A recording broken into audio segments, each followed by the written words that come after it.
It is my great pleasure to introduce a man that you most likely already know. Dr. Aaron Thompson was named the fourth president of the Council on Post-Secondary Education in October of last year, and since that time, his leadership has pushed the state into a new era of higher education. He came from quite humble beginnings. His father was a coal miner with only a few years of education, and his mother only completed school through the 8th grade. He was a first-generation high school and college student, and now a nationally recognized leader in higher education. President Thompson is truly a testament to the transformational power of education. Throughout his 27 years of leadership experience, Dr. Thompson has researched, taught, and consulted in areas of diversity, leadership, ethics, multicultural families, race and ethnic relations, student success, first-year students, retention, cultural competence, and organizational design. He spent a good portion of his professional life as a professor and leader at EKU and served as interim president at Kentucky State University in 2016 to 2017. And now he is challenging Kentucky's colleges and universities to better serve our students, strengthen our communities, and grow our economy. It is my honor to welcome to the stage CP President Dr. Aaron Thompson. Thank you, Ben. What a pleasure it is to serve with Ben and my board. As a matter of fact, before I get started and fully welcome you guys, these are the guys that make sure I'm still employed. So I'm going to ask my board to stand up, please. Thank you.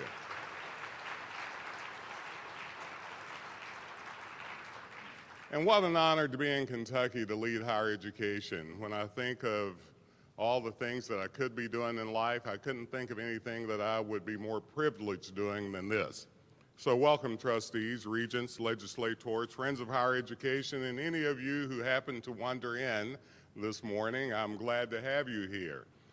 More than anything else, I'm glad to be able to kind of lead this conversation about higher education and the importance of higher education and what we can do in Kentucky to make higher education better. Understanding that we cannot have a great economic development system or a workforce group in this state without having a great higher education system. And it's up to us to really be able to not only think about this, but articulate it in a way that reaches all of our constituency. Many of us are a part of the choir, and I get that. But I would argue that we all need to sing better. And I would say that more than anything else, the idea that if we're going to create the future for Kentucky that we need to create, we're going to have to figure out how to do what we do better. And I see several partners in here that I'm happy to point out that all three of us think this way. I see Wayne Lewis, who's our commissioner of P12. Good to see you, Dr. Lewis. I see Derek Ramsey, our Secretary for Workforce and Education. These are people that we've come together to think about what it means to have a systematic approach to having not only an educated population, but to have an educated workforce. So thank you guys for being my partners. Now, I'm going to get you started. I know you guys have had probably an invigorating night's sleep, so I'm going to ask you not to go to sleep by asking you to do this. I want you to close your eyes for a second. And I want you to imagine what it would be like if you did not have higher education in your life. I want you to imagine what it would be like if you did not have higher education in your life. And hopefully you have a pen and a piece of paper in front of you or something you can write down. I want you to put down a word or two that would describe that thought you just had.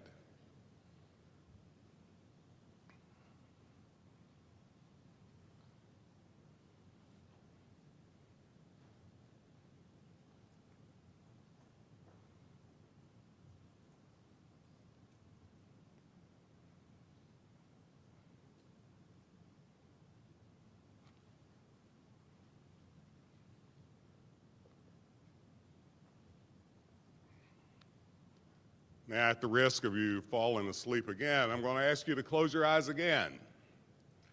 And this time I want you to imagine, if you have children or someone really close to you that you love tremendously, imagine a world where they didn't have higher education in their lives.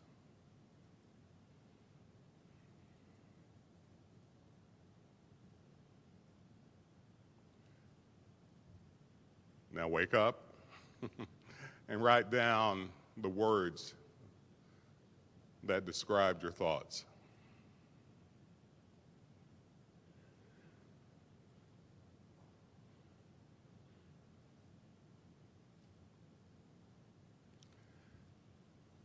Now for the next 2 minutes, I want you to share with me, those who are willing, brave enough to tell me the words that came to you on both of those. Who's going to raise their hands first? Okay, I saw this hand. Please raise and tell us who you are, where you're at, and tell me what you wrote down.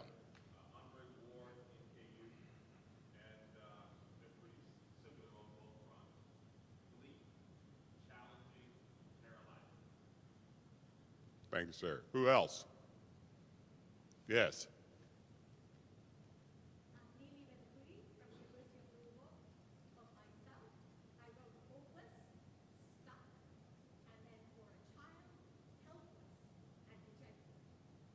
Thank you, President Benapudi. Who else? Yes.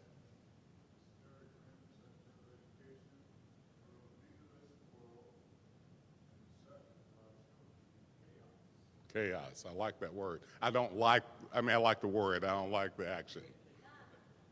Who else? Yes.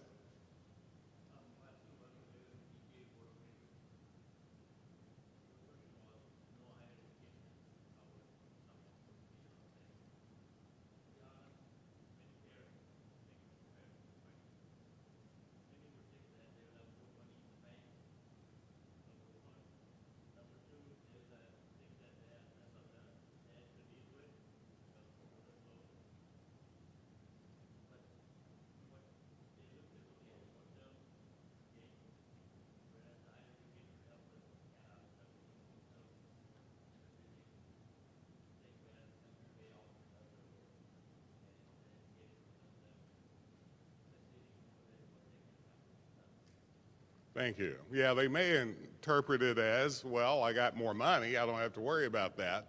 Well, the likelihood, and we'll talk about that in a second, that they would have more money really isn't. But specifically, it is a short-term effect, right? Even if they did have. I'm going to take one or two more. Yes. Sir, yes.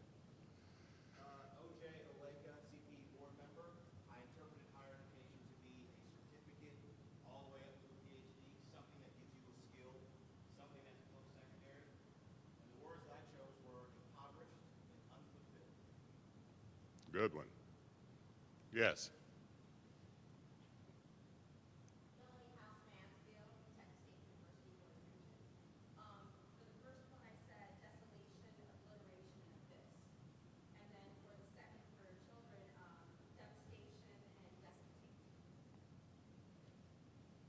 One more from the back. I want someone from the back. By the way, I'm an old professor. When I see people in the back, you know what I do?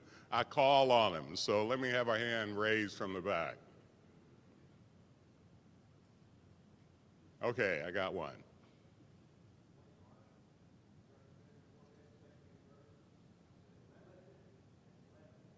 Limited and limited.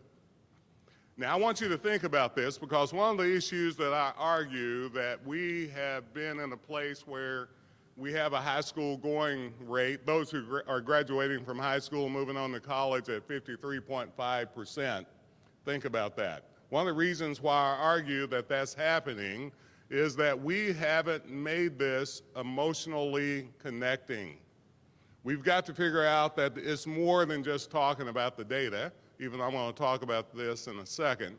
It's also the connection that we need to have helping people to know our story, what it means about looking at their lives in a way that is far more than short term, what it means to think about investment, what it means to get a return on that investment, what it means to actually have higher education in our lives, not only for ourselves, but for the generations that come after us. So this morning, I'm excited to talk about why higher education matters in Kentucky. and why it matters not only for today, but for the future. Now, it's hard to believe I've been here almost a year. Next month, I was hired in October of last year. Then over that year, I've heard a lot of stuff. Heard a lot of stuff from you, but I've heard a lot of stuff from people around the state talking to us about what it means to not have higher education in their region. I've had a chance to work with university presidents, the General Assembly, the governor's office, parents, families, faculty, staff, students, all kinds of folks, and talking about looking at what it will be as far as Kentucky's future if we don't somehow get our higher education system to be more structured toward looking at what's good for Kentucky and getting people to support that good.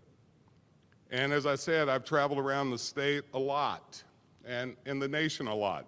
And I gained a new appreciation of the substantive and innovative partnerships that exist in higher education and state government, business and industries, and communities in this state. As you know, we get a lot of recognition for those partnerships. And I'm going to say that we do a lot of things right. And I'm energized, though, to look at a baseline of those correct items and build off of that with the alliances that we just mentioned a few minutes ago. So my first order of business as CPE president was to plan a year-long trip across Kentucky. And I started out in my hometown of Manchester back in February, and now I've been to a lot of the regions of the state and still have a lot more regions to go to and plan on going there. And even if I don't finish up this year, I'll do more next year. Because I am interested in hearing from the people that we represent, from the students and families, from business and industry, from those that are wanting to tell us about their hopes, their dreams, and their challenges. And as we make our ways through this, we want to make sure that we understand how to take that information and not just somehow combine it to a summative total that we'll put on the book and then put it on a shelf, that we want to start interacting and work on this immediately. We've heard a lot about college affordability. And we hear a lot about how it's tough to navigate through this financial aid process. Heard a lot about when to fill out FAFSA, how to fill out FAFSA, and what it means even if I fill it out. Some of our high school students are telling us that they are not going to college because they don't know if they can afford to go to college or even if college is worth it. Many are not aware of the degree and credentials that can happen on our community and technical college campuses. When we talked to them about what college was, many were thinking it's a 4-year residential experience. When I point out to them that in fact it's also that credential, it's also that 2-year degree, then they started thinking that possibly they could be a part of that system. We heard a lot from students that are graduating from college. We've talked to hundreds of college students that tell us that they're worried about what they can do with that college degree, how they can use their jobs. How they can use that degree to get their jobs. We talked to them about whether or not they believe they have the skills to perform in the workplace. And we're hearing some interesting outcomes from this. Many of them are very happy with the institution they chose, but they're also worried that they may not know exactly how to use those skills and competencies they received in those certificates and degrees to be employed within the workplace. And we're hearing from employers who are telling us that they are struggling to even find enough workers, much less enough workers with those employability skills that they need in order to be successful at the workplace. Now, from the institutions, we're hearing a lot about declining enrollments. You're probably going to see we're down again in some cases. We've heard a lot about increased pension obligations. Some of you heard a little bit about that last night. We're worried about state funding declines, as we've had for 11 straight years. And we're worried about the changing demographics, student demographics. People are moving out of state, and many students aren't going to college. and we're having a declining high school graduation number in the state. We've also heard from the students a lot about the challenges that they are bringing with them, like mental health issues, food insecurity, and in many cases, and I knew this, but hearing from students' mouths who are homeless. And I want to really thank our universities and colleges for helping those students specifically, because many were saying that this was the place where they found a home and a roof over their heads. And after about 2 or 3 of these listening tours, my board, my staff and I got together and started thinking about what we could do to respond to these common themes that we were hearing. So we've identified 4 big priorities the council will focus on over the next several years. The first priority is to restore the value proposition in higher education. In simpler terms, we need to remind Kentuckians that higher education matters.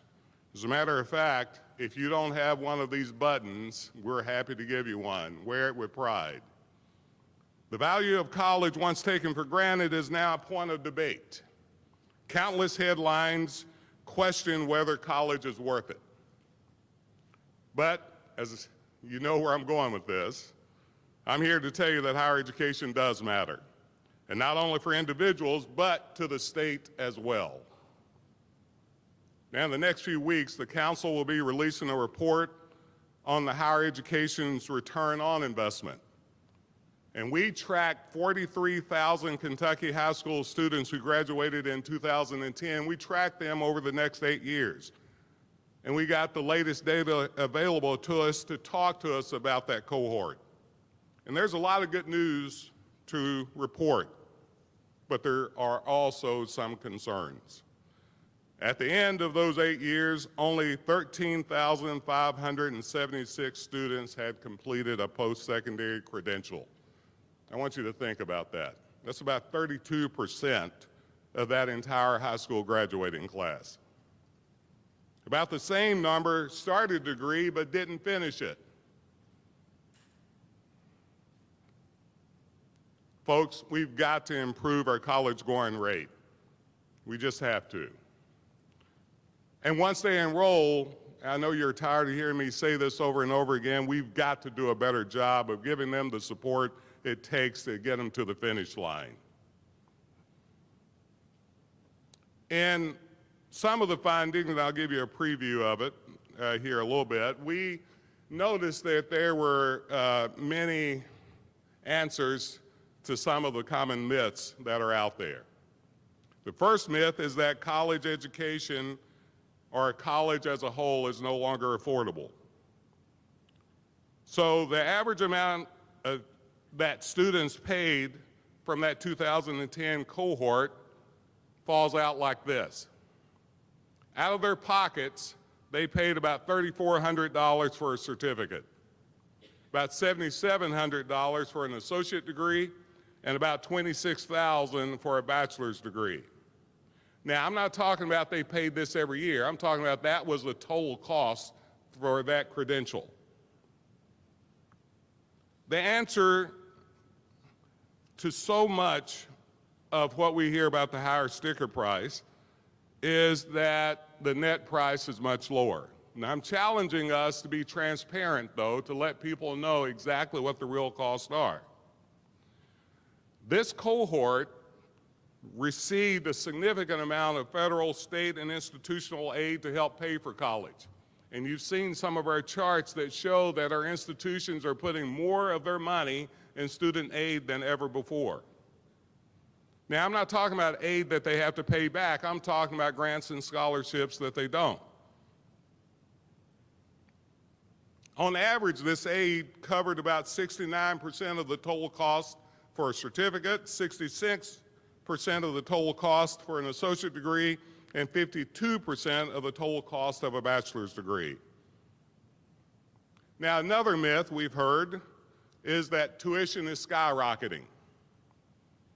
Well, it's true that we have gone up almost every year, and it's also true, and I make no bones about this, that I'm worried about tuition costs and more of our families having to pull it out of their pockets. But you will look at this cohort and it's nowhere near double digits of tuitions that they paid.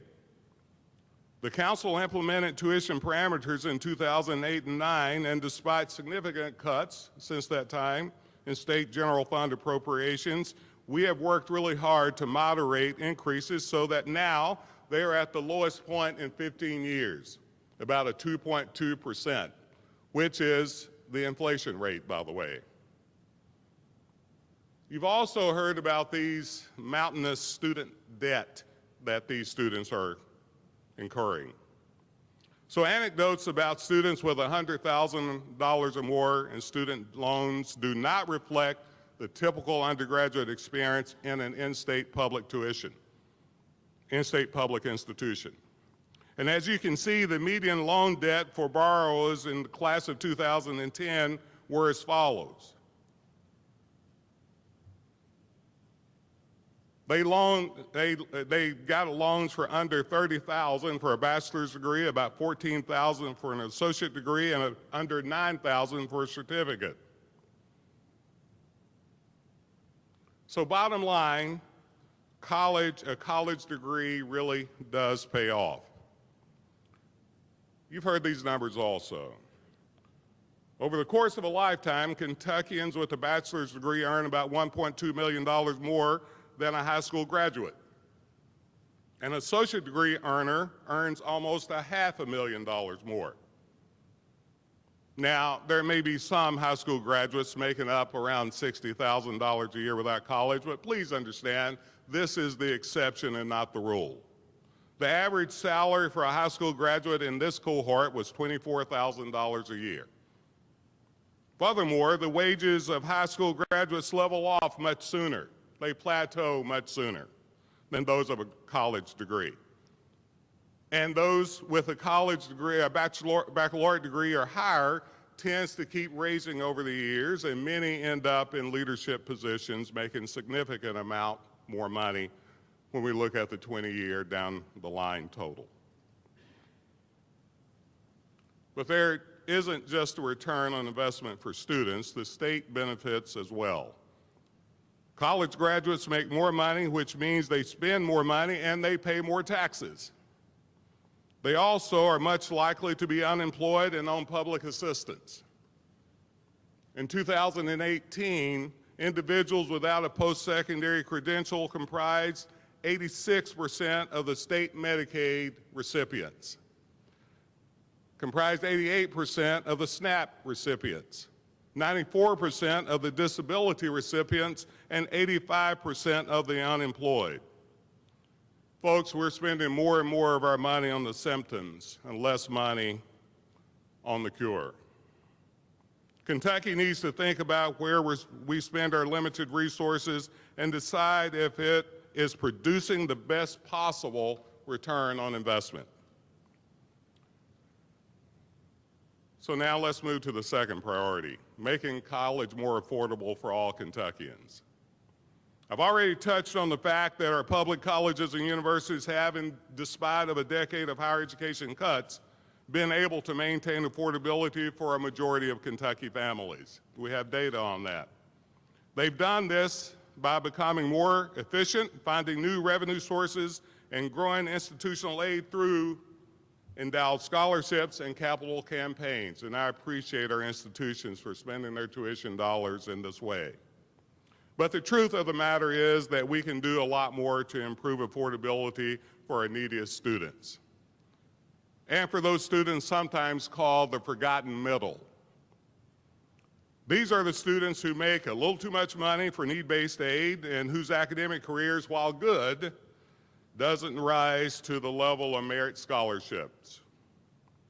So this is what we're pledged to do here at CPE. We will moderate tuition and fee increases by setting tuition ceilings. This year, we are not only looking at in-state undergraduate education, but also charges for out-of-state, online, and dual credit students.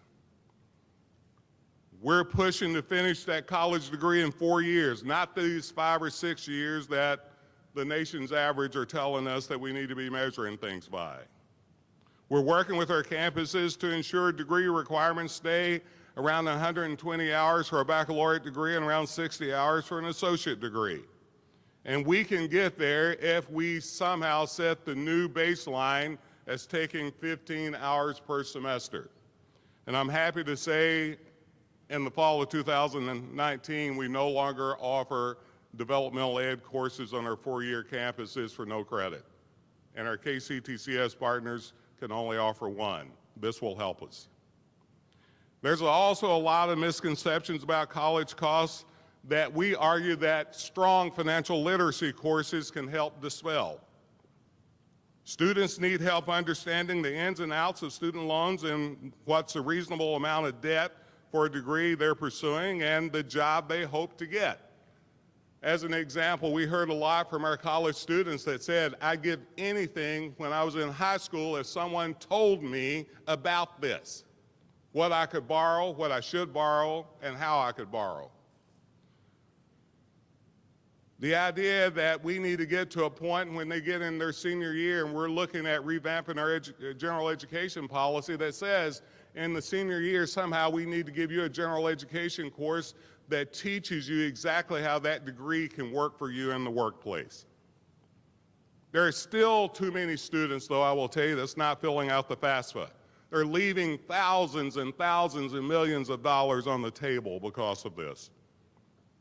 One of the best kept secrets in college affordability, we argue, is, and we got one of the best transfer laws in the nation, is that you can start at KCTCS and then finish up on a 4-year campus, whether it's a public campus or a private campus. The third priority centers on student success. Ensuring more students earn degrees or certificates regardless of race, income, age, or geography. I am not ashamed in focusing on equity and gap closing. We've got to. There's no way we're going to get where we need to go by leaving people behind. And as a first-generation high school and college student of color, I tell you the value of being on a college campus and the value of getting a quality education. Now, I'm also going to brag a little bit and say that Kentucky is unique among states that really focuses their efforts on this particular issue. First, our performance funding model pays a premium for degrees earned by low-income and underrepresented minority students. Second, we implemented a comprehensive diversity planning process with our campuses that ties the success of low-income and minority students to a campus ability to offer new academic programs. These items are paying off. I'm happy to say that this past year, our data show that the degree production for underrepresented minority students increased by 23% over the last 5 years. This is compared to an overall increase of 11%. We keep doing this and we'll close that gap. In addition to our performance funding model, which rewards student progression and completion, this past year, CP awarded 6 campus grants of $50,000 each to implement game-changing strategies to improve completion. These Stronger by Degree grants target improved advising and mentoring for students, which we know works. By the way, if you don't have it, implement a formal mentoring program. It's amazing the kind of outcomes towards student success that particular program alone will do. They're also designed to provide just-in-time at-risk aid to those that are ready to drop out. We're hoping to ask for more money this coming year to continue those game-changing grants. And we will come back and report to you how successful they've been. Now, most of you are probably aware of the educational attainment goal we established in Kentucky, and that is to have 60% of our citizens with a post-secondary credential that matters by 2030. Right now, we're at about a 45.5%. So we've got work to do. Even though this past year we actually had the percentage point significantly more than what we needed to move in that direction, we've just got to keep it up. And this past year, we're happy to say, too, we're looking at what it means to have declining enrollments in the state of Kentucky. And there's only 4 things that I know that we can have big impact on now that can help change that. The first one is we've got to get more of our seniors who graduate from high school to go to college. We've got about 47% to play with there, folks. We've got to get more out-of-state students to come in the state and stay in the state. Secretary Ramsey, you're not going to have the workforce you need unless we do that. So we've worked on providing good means of doing that by reducing our out-of-state tuition that you can use. Thirdly, we've got to increase student success. We got them on our campuses, let's keep them until they graduate. That will help tremendously. And number 4, we have about 1.2 million adults with no college or some college. My argument is we'll have about 600,000 of those we can really work on getting back. And we have to do that to get to that attainment goal. So we want a grant from the Lumina Foundation to really work on supporting our adult returning students, especially how they use the Work Ready Kentucky Scholarship. We found out, and in audiences, I asked with students, faculty, staff, and employers, how many of you know that we have free community college in this state for our 5 high-demand areas? And we may only have 3 or 4 people in the room raise their hands. We've got to do a better job of branding this and getting this information out. We've also partnered with American Council on Education to increase the transferability of military credits. We need to do more, and I know this is a popular sort of trend, but I'm doing it for good business reasons, not just for patriotic reasons. We need to get more of those folks engaged with us in Kentucky to get their degree. We're encouraging institutions to create more accelerated programs, more flexible programs for adults, and a way that we can balance their lives, family lives, work lives, with what we do in higher education. Now, the last priority I want to talk about this morning concerns academic quality and employability skills. We've got to listen to what employers have been telling us for a while. And we have been heavily engaged with business and industry to listen to them tell us their needs, what they want, and they're telling us over and over again, you're providing good technical skills for our workers, but we're going to have to do a better job of working on these employability skills. Now, some people call them soft skills. They're anything but soft. The idea that we need to do a better job of knowing that our students will have those critical thinking abilities, problem-solving abilities, the ability to work with people of different backgrounds. So we're working on a way of defining how we look at quality by understanding that when our students leave, they can perform exactly the way they need to with their competencies in the workplace.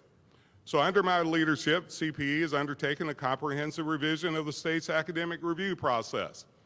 We'll focus more deeply on program cost and efficiency and whether academic programs lead to jobs for graduates.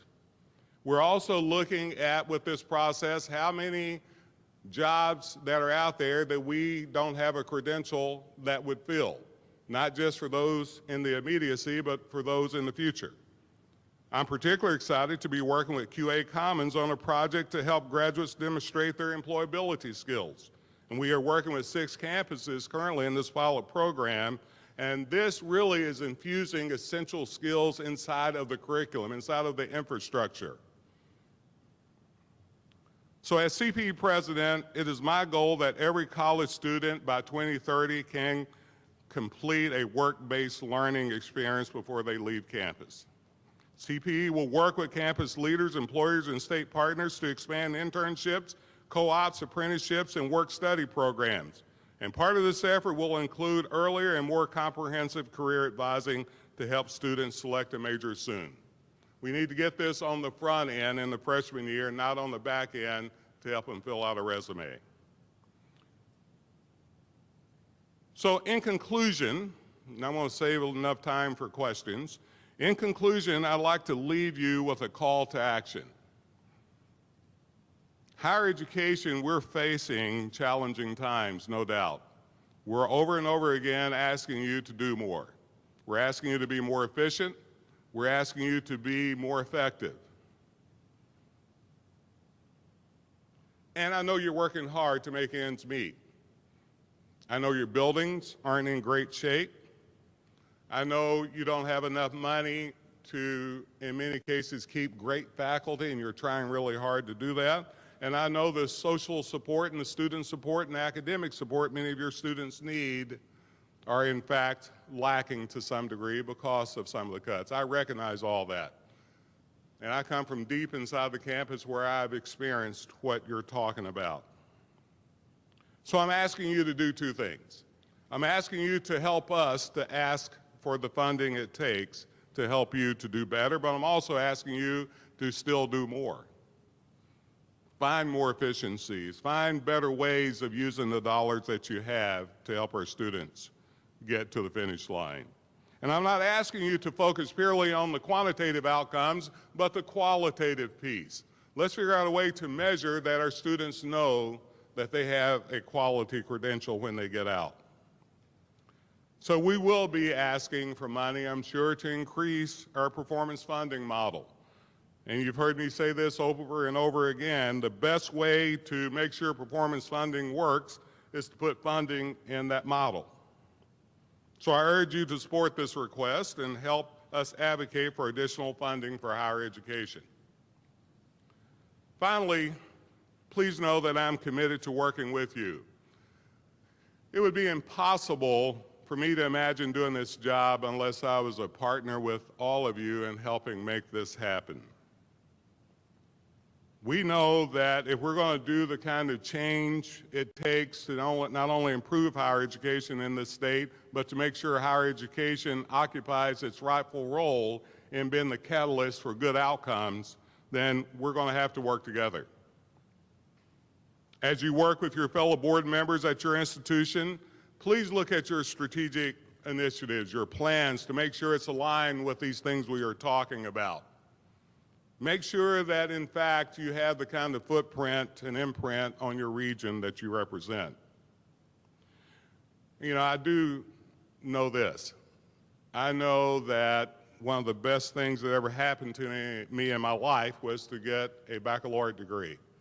I also know, being involved in higher education all these years, I can't think of a better place I would want to occupy space. Higher education is important, and it is valuable. It matters. I ask you to help us to help people know that it does. Not just your legislators or the governor's office or other elected officials, but the people in your communities. Start a campaign. Let's do what we need to do, and let's do it together. And I'm happy to know that you're here with us today listening to this message, and I'm sure you all are charged with making sure that this happens. With that in mind, I think I'm looking at Heather and Lee. I think I got time for a few questions. Am I correct? Yes? Okay, I'm ready.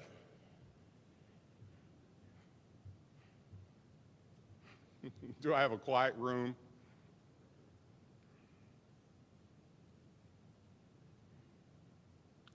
No questions? Well, you guys are going to get, yeah, we do, yes.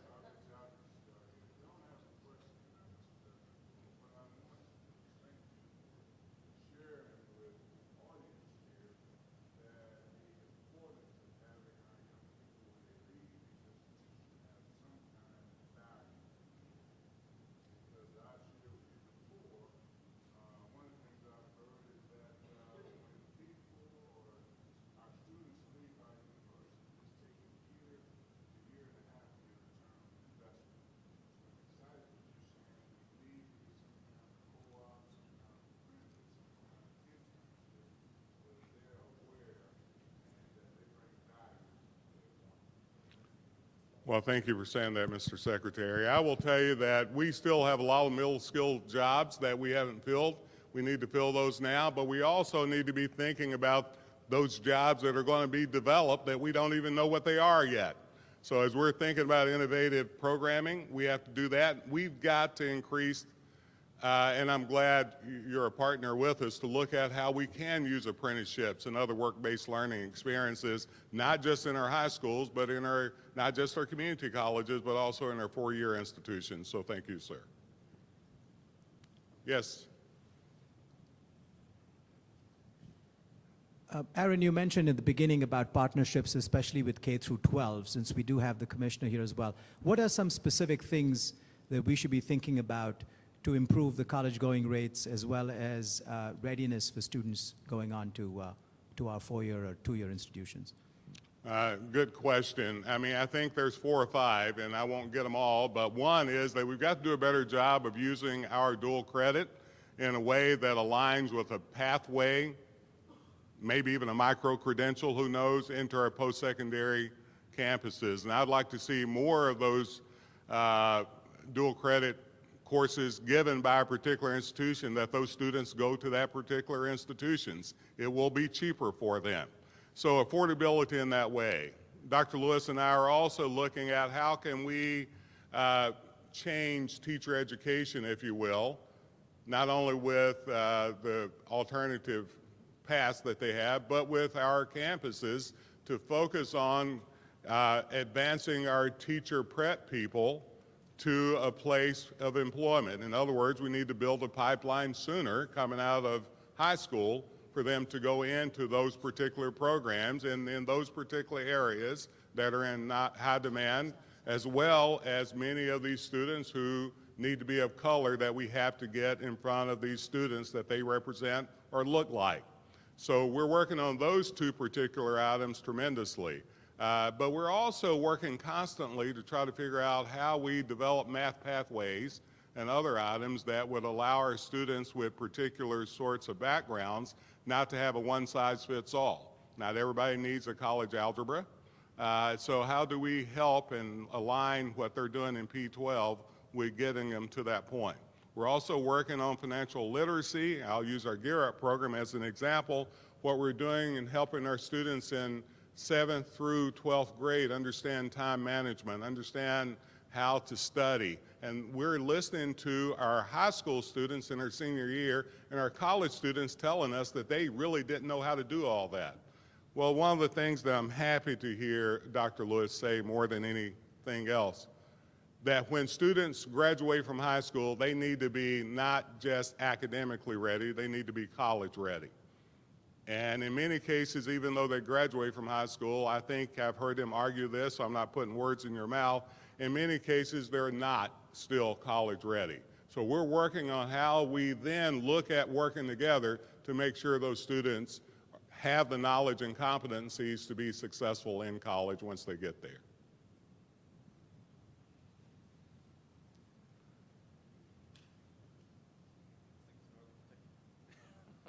Hi, Fernando Figueroa, president of Gateway Community and Technical College in Northern Kentucky. One of the challenges, certainly we've talked about the pipeline into higher education. Of course, the key driver is employers and the kind of jobs and the quality of jobs and the quality of wages. Now, in Northern Kentucky and Greater Cincinnati, there was a recent jobs outlook for 2028 that while the largest percentage of increase of jobs was going to be in those that required a baccalaureate and paid more than $41,000 gross a year, the vast majority, still 55% of all the jobs, don't even require a high school diploma. And so that's going to be a great challenge, providing incentives for people to go to college if they can get the jobs that are available now. That's an excellent question. We do have jobs that doesn't require any sort of post-secondary credential now that are open. But guess what happened when there's an economic downturn? Those folks go without jobs. So we need to somehow think about this not as an immediate return on investment, but a future return on investment. Not just to have more money, but that they'll have a job even, right? So we have to think about this more deeply, and we have to be able to communicate this in such a way that they get it. Right now, the urgency to have money may not, in fact, work out for them a year down the road, by the way we see. In some cases, to be honest with you, 3 months down the road when we look at the turnover rate. So this is about both and, right?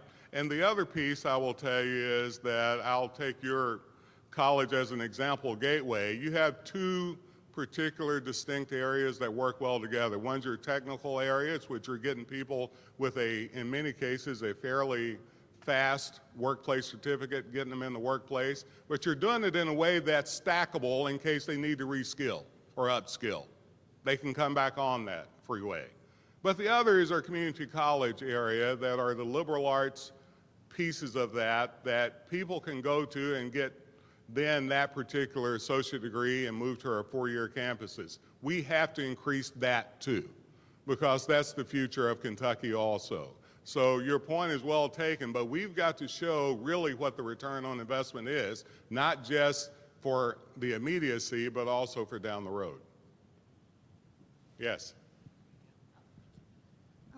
Has there been any address of the tension between, like, if we talk about future jobs that we don't know exist and the soft skills that students need, they get the soft skills in something that's not a degree or certificate, it's in general education, which we've had a long push to sort of truncate, put in the high school, deal with these other levels. So how are we going to focus on the soft skills that students are going to need for future employment and still get students pushed through? Because when we think about workplace readiness, we think about a certificate, we think about something like Adobe certification, we don't necessarily think about speech or writing one. Excellent question. First of all, I think we've misinterpreted what business and industry has told us. They are saying we need people to come in now. We need some technical folks. But they tell us then at the same time, we need for them to be able to operate, show up to work on time. We need for them to be able to have those skills that it takes to be employed here. So I think sometimes we've not heard those together. The argument is that we've got to incorporate some of this in our infrastructure, whether it's even a short-term certificate, that they understand some of these, what I call life skills, that it's going to take to help them to be employable over a lifetime. That's one thing. The number two thing is we have to be intentional, and it costs money, I get it, intentional about incorporating this into the infrastructure of all of our academic programming. And not, it doesn't matter if it's a one-year certificate, or it doesn't matter if it's a four-year degree or a PhD.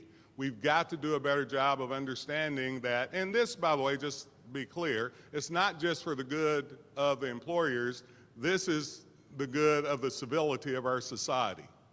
The idea that if we can teach people how to have the right debates and how to be able to then listen to the other in order to use that knowledge to advance ourselves. All of these are employability skills that we have to incorporate into the system. And my argument is that's where quality comes, that a student will know that he or she has something that he or she can use in a variety of jobs, in a variety of places. Good question. Others? I think we're still waiting on the governor to come. We can do one more, I heard.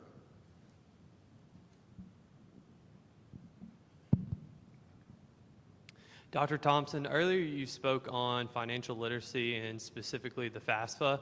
I think a major problem with students coming in is that the FAFSA is a very complicated and long process.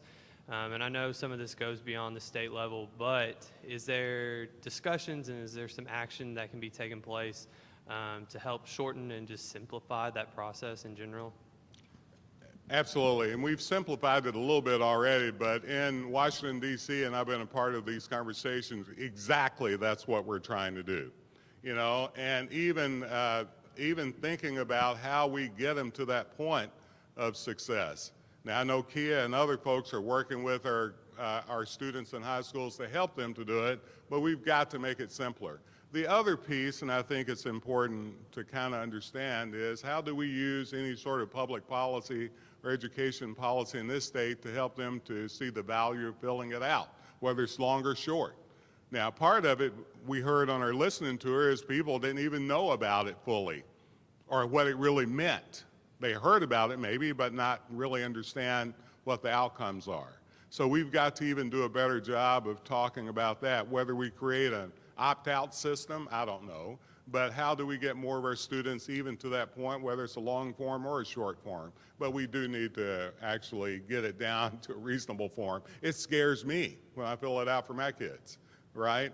But we've got to do a better job. And And DC, they're focused on that heavily, as a matter of fact. I think my time is up. Oh, okay, maybe not. No, you're good. You're good. No, that's okay, Jason. Go ahead. Yeah, I was just trying to help you ask one more question. So, you're a nice guy. Need be, yeah, Jason Marion, Eastern Kentucky University, faculty regent there. General education. The term is one of these terms that's often used. Would you have any ideas on some other ways of maybe phrasing that, where we're still accomplishing those things in the classroom and with what the university does, without it having such a negative stigma by our both current students as well as our adult returning students? Yeah, we've used general education, liberal arts, we've used all kinds of words that people are saying, well, they really don't fit what we're talking about, or that's politically too charged. We've had so many ways of thinking about this. My argument is they're foundational to your success. So somehow we've got to look at it, not just those 2 years that you get through so you can get to the important stuff, but how do we use those to interact with those major areas to actually create the foundation for those particular programs to be used. So they are foundational courses. And that's somehow how we have to use it. And we've got to really not just change the way we format the use of them, but we maybe have to change the format of what we put inside of those particular courses, right? I'm not saying we still don't have the biology course with the lab. I'm saying maybe we incorporate in some of the curriculum some of these employability skills of how to use that stuff they get from that particular lab. So the idea that we've got to create a better way of using the terms, but we've got to create an infrastructure that works, that employers and other folks are telling us that they need. Am I giving these folks a break? I've been told to give you a break. I would talk to you all day, but my staff runs my show, so let's come back in about 10 minutes. Hopefully the governor will be here and get the party started.